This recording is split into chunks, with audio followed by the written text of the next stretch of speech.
this video, I'm going to teach you a skill that may at first seem weird, but it's one of the most important, life-changing skills you can learn.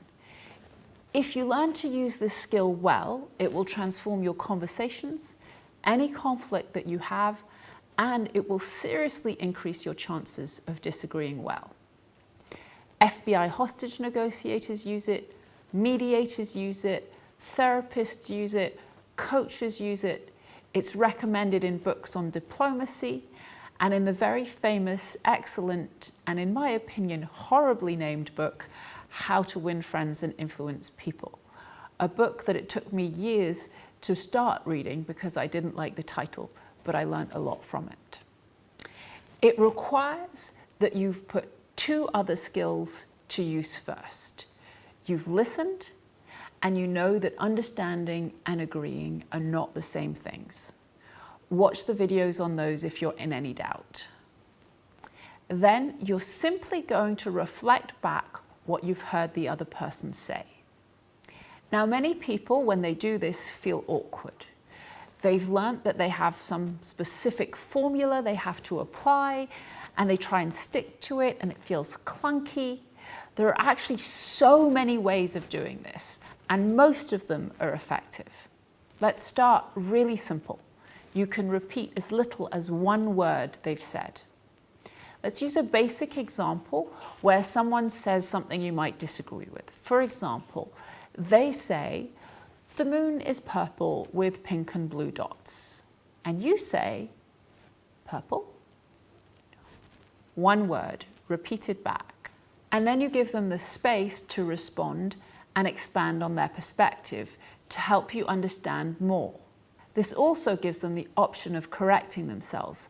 For example, in this context, if they were to correct themselves, they might say, "Well, by purple, I mean that when I was looking at the moon last night, it had a purple hue." Or you can repeat the whole thing back to them with what's called a meta comment. This is going to be the comment that makes the distinction between understanding and agreeing. So they say, "The moon is purple with pink and blue dots." And you say something like, "So what I'm hearing you say is that the moon is purple with pink and blue dots." You can even add to that a question, and that makes it even better. So something like, "So I'm hearing you say that the moon is purple with pink and blue dots. Is that right?"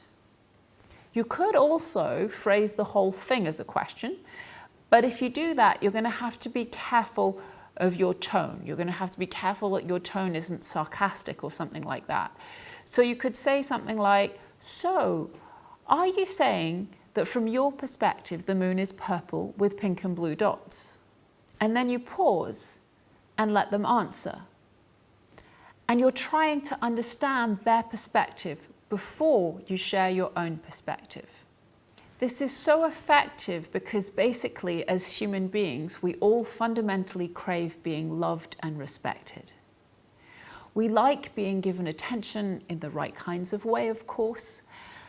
This shows people that you're paying attention to them, that you've listened to them, you've listened to what they have to say. And in most cases, people visibly relax when you do this. It also slows down the conversation. And in difficult conversations, we go slow to go fast. After you've shown interest in someone's opinion and perspective, they're much more likely to show interest in yours and to hear you out. If you want to stay up to date with new releases on the Disagreeing Well Skills course, please subscribe to UCL's YouTube channel and also to UCL's Minds newsletter.